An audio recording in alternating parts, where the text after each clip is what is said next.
welcome to Media and More with the Mediocre Modeler. 2022 is all but a memory in the rearview mirror of life.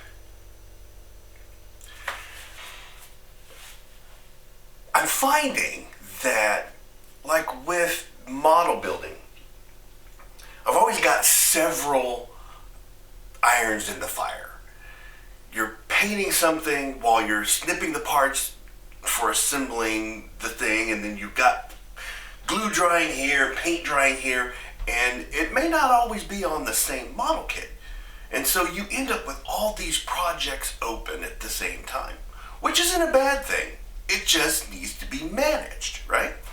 So Media More is kind of the same. I'm running into the same issue. I have projects. I like to complete things. And there are a couple of things that I need to get done that really I've kind of been avoiding. The biggest of which is Andor. I need to complete Andor. I need to complete Obiwan, and there are a couple other things that I really want to touch on. But the biggest of which is Andor. So let's just get into it. And it's been several weeks since I watched the finale of Andor. And my biggest problem has been that I don't want to be contradictory to myself. When I was talking about Andor before, I talked about how the Star Wars community is broken and you know, the whole we accepted, we rejected, and I don't want to be a part of that noise. If you can't tell from the direction I'm going, I don't want to say my review of Andor is bad, but what I'll say is it's not quite what I expected. I kept telling people that it was like, it's building up like a chess game, and when you have the big reveals, okay, there will be some spoilers, so if you haven't watched it, stop right now. But moving on. If chess match, right? The show is more like a chess match that was slowly building, and then when something happened, you know, checkmate, and it was a great thing. But it didn't really quite end up that way. The first 3 episodes, like the first couple of episodes of anything, you got them like, well, they got to get their legs. They got to figure out what's going on. And then you get to the heist in episode 6, and they're characters that you've learned at this point, and it's really you're into it, and they do the heist. And that was a great episode. At that point, I thought that was the end of the season, and for me, it could have been. But then there was more. So we get into episode 7, 8, 9, and gets more into you learn more about Luthen. You get Andor, Cassian trying to cope after the fact. I do believe at that point he had been picked up and was imprisoned. I probably need to review, but I'm just doing this off the cuff. But that 7, 8, 9 part of it really, it really didn't go anywhere. You know, he's in the prison. You're learning how these guys are living, and they're thinking, you know, once they get their tour done, that they're gonna be released. And the prison break. Okay, that Andy Serkis. It took me a couple of minutes to figure out where do I know him from, and then it clicked. And he's actually starting to become one of my favorite actors. I just caught him in the Batman as Alfred, and he's fantastic. And he was fantastic in this. The speech he gave was just rousing, and you just got behind it, and you get to the end, they're at the top of the thing. Spoiler, you get to the top of the base thing. They've taken over the base, and he can't swim. And you're just like, no! It's just... So, it had its little moments that were moving. And that right there could have been the end for me. And then there was the episode after that. You had Luthen.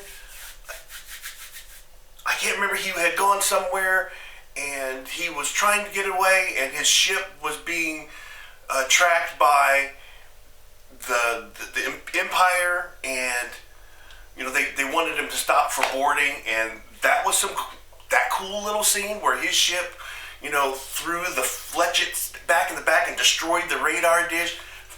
Beautiful, fantastic. The model was created by, the design of that ship was created by Colin Cantwell, who died earlier this year, who actually I got to meet at Wonderfest at one point. There were just these little moments that were fantastic. And then you get to the final episode, and it's Diego Luna's, Cassian Andor's mom has passed at this point. They have the funeral, and they have this great ceremony where their ashes are turned into bricks, and the bricks are put on the wall of the city or whatever, and it's very symbolic and everything. And it's supposed... So the last setup is, people are trying to kill Cassian because they don't want him to spill the beans about behind the Empire thing, and you got the townspeople trying to exert their independence, and the Empire's trying to control everything, and you can't do this and you can't do that, and it's obviously a powder keg, and it's going to go awry. And the speech of Diego Luna, Cassian Andor's mom, rouses them into a riot,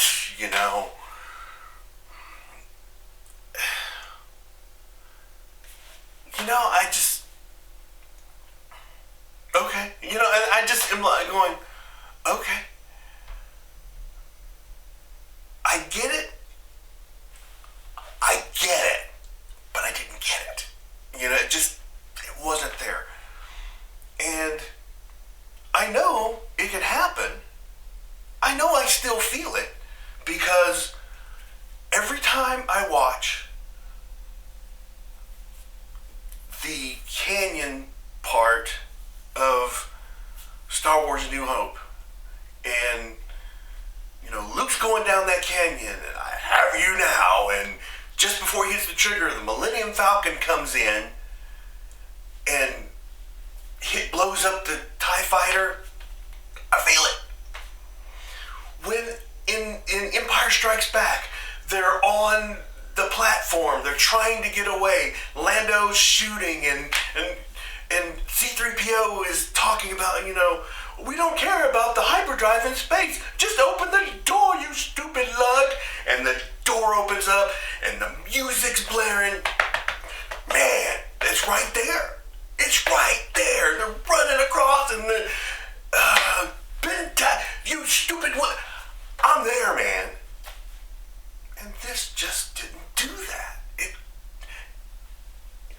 I'm gonna put it on me. I'm not gonna put it on them. I'm gonna put it on me. And then the big reveal is, in the prison, they were working on Death Star parts. Well, duh. The only thing that I took away from this, for the most part, was that, you always wondered, how could they have possibly built something like the Death Star without anybody knowing about it, And, in the back of your head, you would think, they had to conscript workers, or, basically slavery, they just like, oh, you littered, off you go. So, I'm still holding out hope. I really, really am. because part of the thing that made Rogue One good for me, the parts that I did like, was the interaction between K2SO and Cassian, and we didn't have that. And then part of that was due to the fact that Alan Tudyk, he's got his own TV show, and he just could not get away. As far as I have heard, he just couldn't get away for this. So I'll give you points. I'll give maybe season 2. This is my still holding out hope. They're still playing the chess match, and season 2 they're going to be off and running. We just had to. The whole season was just one big long getting their feet in the dirt and getting everybody set where they needed to be. So the reason this is tough for me is because when I'm working on a model, I know how much heart and soul that I put into building that thing. And it's hard for me to go to put it in a model contest and have someone judge it. Because you don't know really where I came from and how much it took for me to get there. And so that's why I find it hard for me to poo-poo on someone else's work, because someone else put a lot of heart and soul into this work. But I want to be open and honest because of the fact that I do love Star Wars, that universe, so much. So for Andor, we're still going to go fingers crossed. Let's put it that way. The reason that I feel that I was having such a hard time with Andor is because I had just come off of watching Obi-Wan. And Obi-Wan was fantastic for me. It was the Obi-Wan story, by the time we get to the end, that I was looking for. So let's get into Obi-Wan.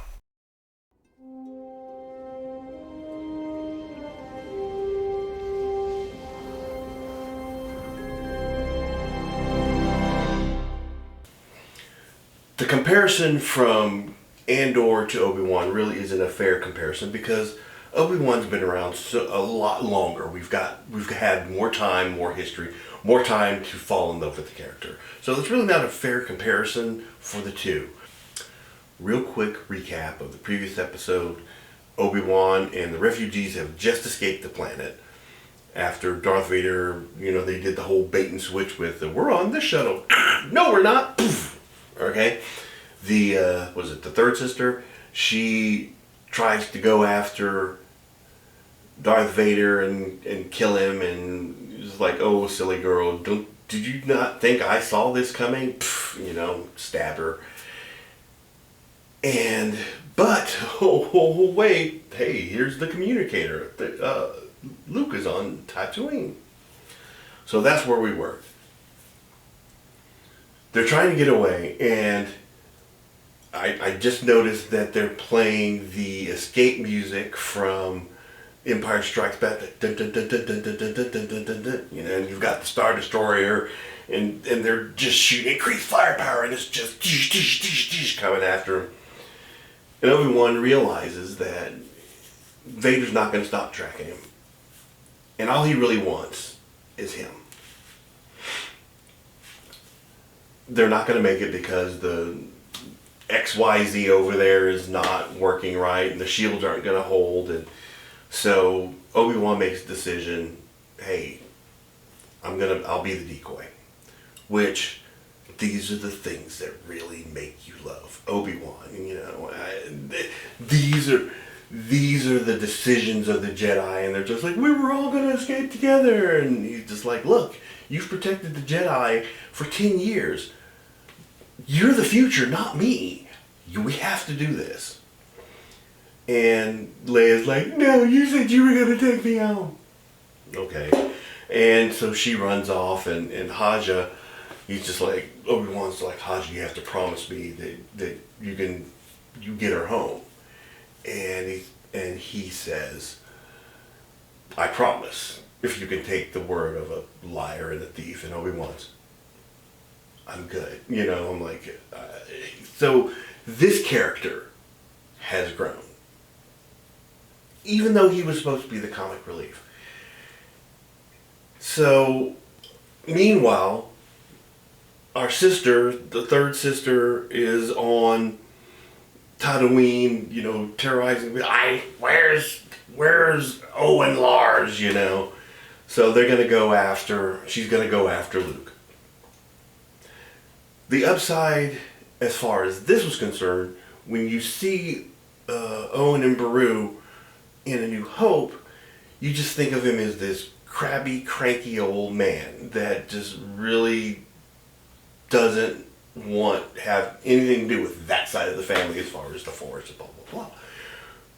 But you get the impression from this point that they actually do care.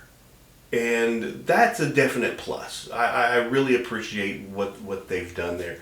Owen and Beru. I mean, you always got it from Beru, but Owen is more than just this gruff, crabby, old guy, that having to take care of some kid that he really wasn't expecting to do. My life wasn't supposed to go this way. One of the things I mentioned before that I had a problem with as far as the third sister is she had a lightsaber go right through her.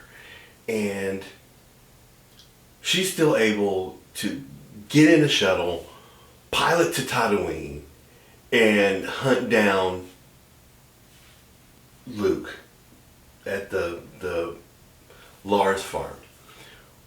Whereas Qui-Gon had basically the same injury and died on the spot.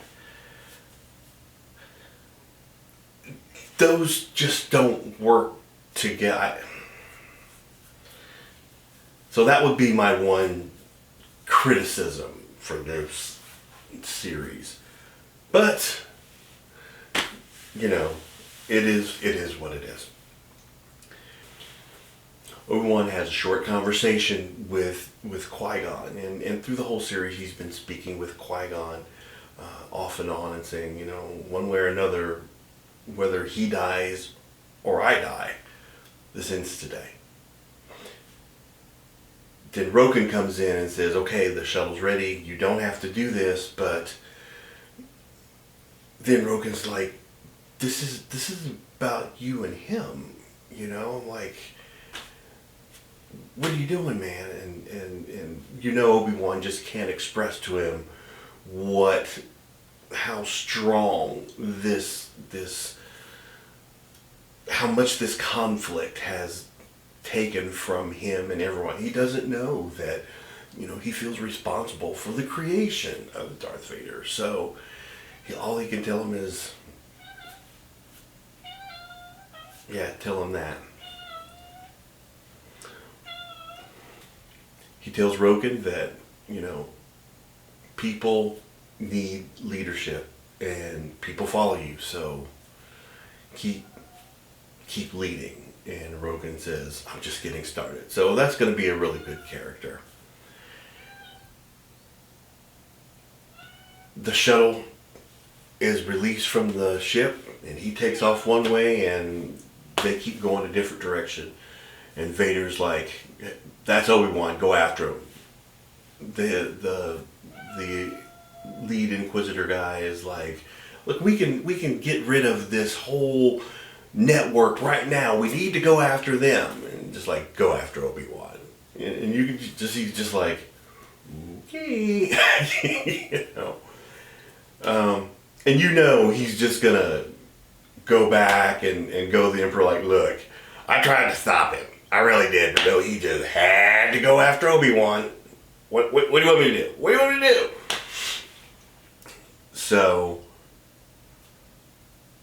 we're set up for the confrontation. Obi-Wan heads towards the planet, and Darth Vader's prepare my shuttle. So this is it. This is the conflict that we've been waiting for 5 episodes and 40 some odd years.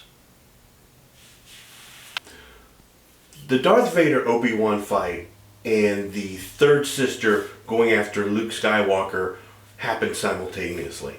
And I really don't care about that storyline, but just to condense it real quickly, she goes, Beru and Lars are waiting for her.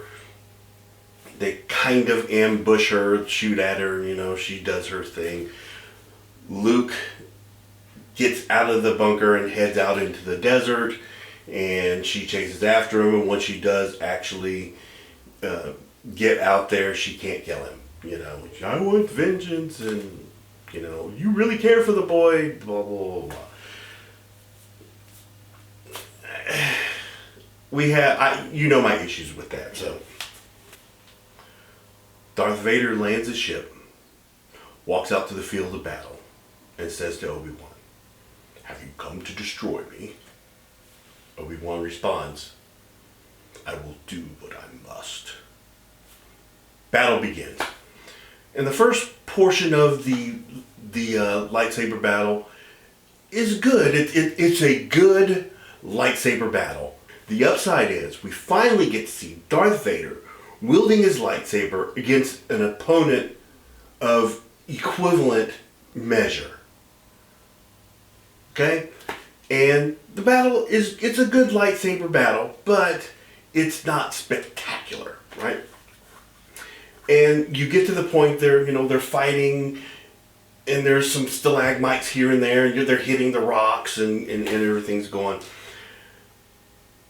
And Obi-Wan gets to the point where Darth Vader's backed up a little bit, and he pushes a stalagmite over, and Darth Vader starts to, "Oh, well, you found your strength, but there's also weakness," and he just pushes the rock back like it's nobody's business. I mean, it looked like Obi-Wan was having a little bit of trouble pushing that rock, but Vader just like it was nothing. And he starts to fight a little bit dirty. I mean, they're fighting, and he takes some rocks and sweeps Obi-Wan's legs out from underneath him, and he's taunting him, and he finally smacks the ground. Darth Vader smacks the ground and cracks the ground, and the ground just sinks below Obi-Wan, and he finds himself in the bottom of this hole. And Darth Vader standing above him and just starts piling rocks on him. Just boom, boom, boom, boom. Until you see nothing but a layer of rock. And he just walks away, and and you thought you could defeat me, Well, we know that's not the end. We come back to find Obi-Wan under this pile of rocks, and he's holding it up with the Force. And all the voices are starting to come to him, all the negativeness, all the, this is the end. I can't do this. And then he has his thoughts of Leia, flashes of Leia, and flashes of Luke, and his responsibilities. And that gives him the strength that he needs to push the rocks out of his way. And he comes climbing right back out of that hole. You see Darth Vader walking away towards his shuttle, and all of a sudden he stops. And Obi-Wan's on top of him, just bam. And this is where the fighting really starts to get pretty fierce. Because then they start incorporating more of the Force into the fight. There's a point where Darth Vader blocks a lightsaber strike with the palm of his hand, which is just, which was awesome. It was a bold move. It really was. And you can see Obi-Wan's strength. And at one point, he uses the Force and just throws Darth Vader about 30, 40 feet away. And, he hits a stalagmite, and he's starting to recover. And then we have probably my favorite Obi-Wan shot of all time. Obi-Wan just sets his arms out to the side, and all these huge boulders just start to float. And he just starts throwing them at Darth Vader. I mean, and not slowly, just like bam, bam, bam, bam. And you're like, how in God's name is he going to recover from this? And he's slowly and slowly inching his way forward towards Darth Vader. Vader was clearly not ready for this Obi-Wan. He switched up the game a little bit by going from his right hand to his left hand with the lightsaber and just bringing different things to the game that he wasn't used to. A strength, a power that he meant what he said. I will do what I must. Because in the past, he was not ready to do what he had to do. This time, he wasn't playing games. He throws more rocks at him. He throws him another 30 yards.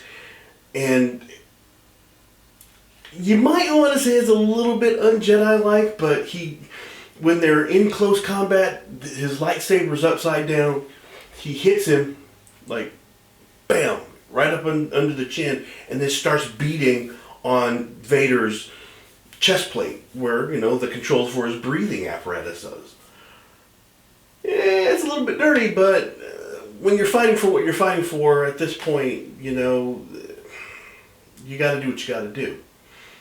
That's what he said. That's what he meant. He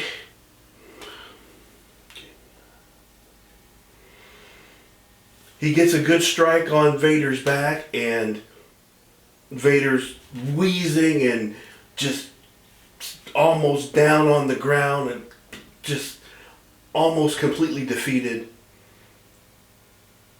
And then Obi-Wan runs up. There's a boulder off to his side. He plants his foot, jumps up, and one long strike and hits Vader right across his helmet, cleaving part of the helmet to where when he lifts his head, you can see Anakin under the helmet.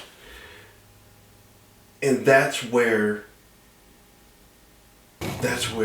Obi-Wan kind of loses his resolve a little bit. He can see his friend underneath this helmet. What have you become? And Anakin starts talking back and basically tells him, Obi-Wan says, I'm sorry. I'm sorry for everything. Anakin comes back and says, you think you killed Anakin Skywalker. You didn't kill him. I did. And Obi-Wan is like, then my friend is truly dead. And instead of killing him, which you can argue he probably should have, he walks away. But as he does, he says, goodbye, Darth.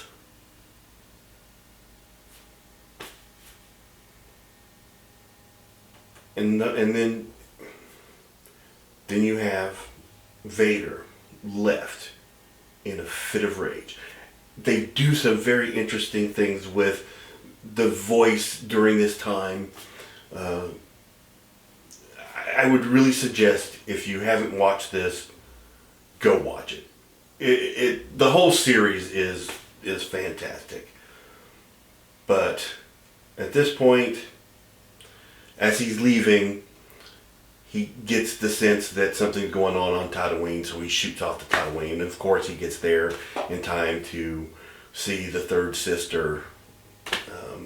And Luke falls down, he's unconscious, and blah, blah, blah, blah. So we're in the final act, and Darth Vader's back on Mustafar, sitting on his throne, flames in the background. He's talking to the Emperor, and he's like, we're sending probes out, and we're gonna find him, and we're gonna destroy anything and everything between here and there until we find him. He's just... And the Emperor, in his calm, he's like, you seem really agitated about this. I wonder if your thoughts on this are clear. If you can't get over your obsession, basically. And he doesn't have to go any further than that. And Darth Vader's like, oh, no, I serve one master, and that master is you. So, yeah, where do you need me?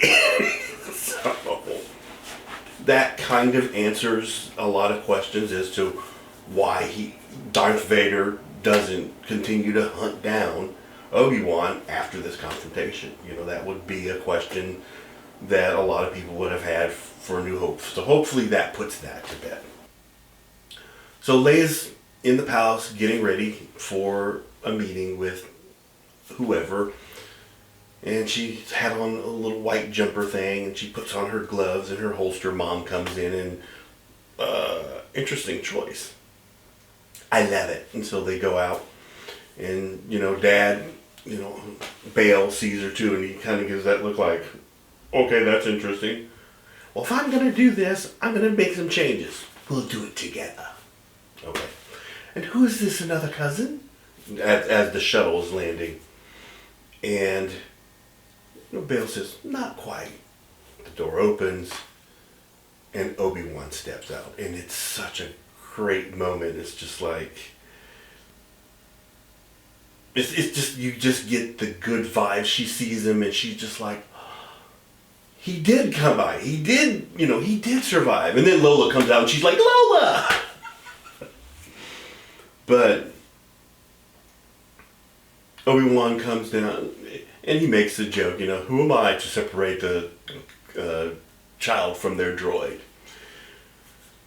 And he goes and talks to the Organas, and they're like, we can't thank you enough. And, you know, you have a little exchange. Well, she's done a lot more for me, because she did. She brought him back to being the Jedi he should have always been, but at the same time, you know, this was an important journey for him. He probably needed to go this route anyway. And then he walks over to Leia, and he's chit-chatting with her, and she's like, she said, well, what will you do now? And he's like, well, I don't know. What do you think I should do? She said, I think you should sleep. And he just has this laugh. And you just feel the chemistry between Leia and Obi-Wan. And the actors, you can just feel that they are both invested in this relationship. It's a very beautiful moment. And then Obi-Wan gets down on her level, and you know, he usually says Leia. He said, and he actually starts as he says Leia, and then he stops, and he says, Princess, let me get this right. Obi-Wan comes down to her level, and he says, you asked me about your parents.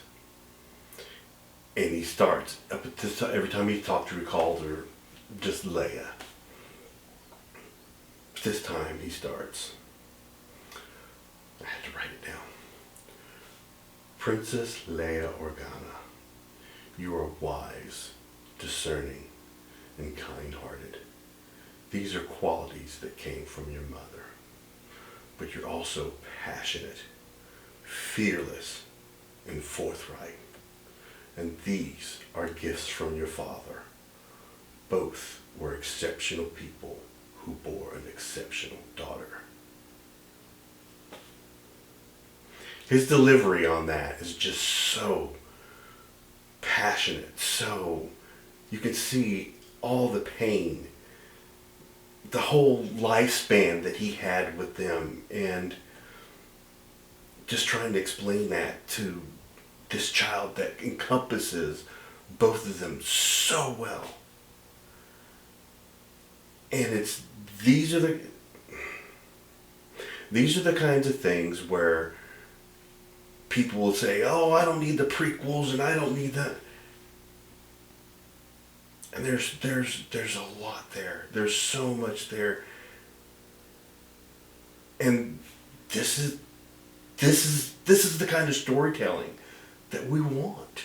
It's beautiful. And from there, I'm just like, will I ever see you again? And just, I don't know if you need help from a tired old Jedi, but we have to be careful. And he says, he tells her goodbye, may the Force be with you. And you can see he's finally saying that with a full heart at this point. So he boards the ship, and Leia runs back to the Organas, and they take off. But it's not over yet. We find ourselves back on Tatooine, and Obi-Wan's wrapping up his cave there where he was living and kind of keeping an eye on the Lars farm, and he's decided that, yes, it's time for him to go. And he picks up the T-47 Skyhopper on his way out the door. And he rides over to the Lars farm. Luke's working on some kind of little moisture evaporator over there off to the side, and Lars is kind of doing his limp thing, so obviously that's where the limp came from. And Ben, he's like, well, Owen's like, what are you doing here, Ben? You said you were going to stay away. He said, I am. I just wanted to stop by and let you know that, I'm leaving, and you were right. He just needs to be a boy, and the future will take care of itself. And he's walking away. And he says, take care of him. Well, I will. And as he's walking away, Owen says, hey, Ben, you want to meet him? And Ewan turns around with that smile like, why, yes, I would. And he walks over to little Luke with the T-47 in his hand. And Luke's sitting there with, who is this? What? All this excitement on his face. And he looks at him and he says, hello there. And you figure all is right in the world. You have Obi-Wan riding off into the high desert, and you can tell he's kind of resolved everything. It's like, okay, we're good. And he's riding towards the canyon, and a Force ghost starts to appear. And he stops and looks, and he's Master Qui-Gon.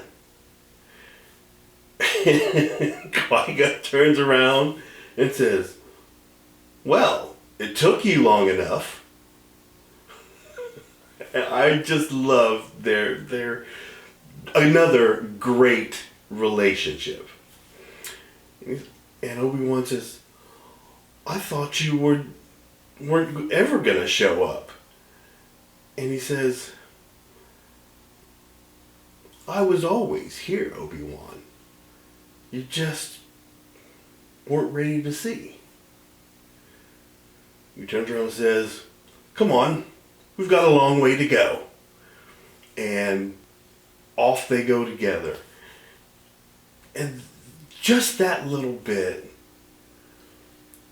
because I always felt so bad that Obi-Wan was off in the desert by himself, for years on end, waiting for Luke to grow up or whatever to happen. that he was always out there on his own, you know? And this just kind of changes that whole feel. He wasn't out there just wandering the desert like some kind of, you know, desert miscreant. You know, he had his master with him. He was learning. And that kind of makes me feel good. So, that brings us to the end of Obi-Wan. If you haven't watched the series, I would seriously encourage you to do so. It's such a great, and I'm really not trying. I'm not trying to knock Andor, but we went so far in 6 episodes and did not have this reaction from the 12 episodes I got from Andor. That's where my disconnect was as far as Andor.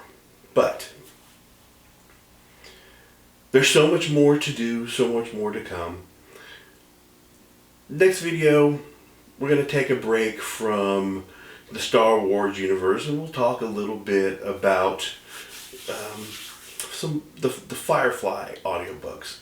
And then we're going to come back to Star Wars because I've started the next series of Star Wars New Republic. Was it New Republic? No, High Republic. The High Republic stories that have just started to get released here at the end of the year into the new year. So,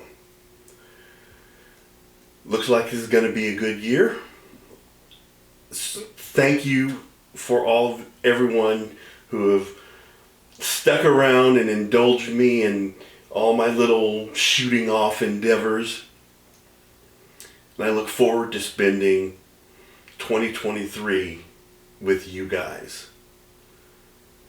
So, until next time, this has been the Mediocre Modeler on Media and More.